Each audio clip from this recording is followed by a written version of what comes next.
natin kayo na sa ibigyan ng puna. Kaya sayang, wala na kaming lugar. Oo nga, tinagin makakatagal ka sa trabaho. Hi guys! Welcome back to my channel. Balik po sa Pinanggalingan. Nandito po ako ngayon sa Rosa 2 Subdivision, United Bayanihan, San Pedro, Laguna. Kami po ay nagkakaroon ng tree planting. Simultaneous po ito sa DepEd na gawain. Binigyan po kami ng slot dito po sa may United Bayanihan sa Rosa 2 nga po.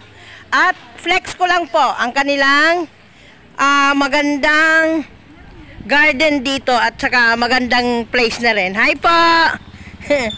Ayan, nandito po ako ngayon sa loob ng kanilang garden.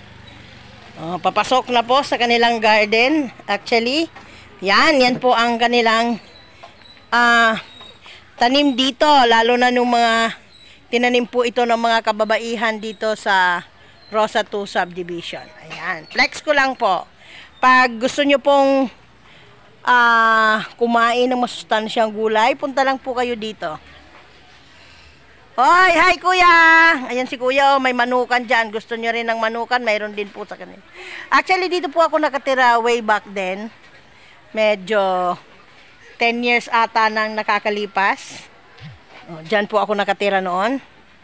Ayan, balik po tayo dito. Ngayon, tambayan na po siya. Tambayan na po. Gulayan actually. Tapos ayan. Dito po.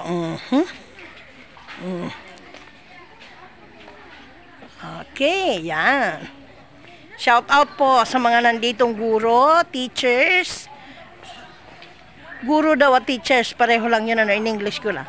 Tapos nandito din po yung sinasabi ko kaninang mga taga Rosa 2 na mga kababaihan na nagtatanim dyan. Yan po sila. Hi! Ayan. Ayan. Ayan po sila yung tatanim. Ito naman po yung mga kasama ko sa DepEd at saka sa barangay. Partnership po ng mga estudyante namin. Ayan. Ayan. Didilig, nagtatanim, nagdidilig. Ayan. Kuya, dito pa ang dilig. Shout out po sa secretary ng barangay at saka yung presidente ng ano dito.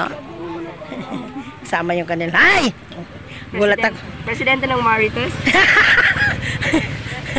Ayan.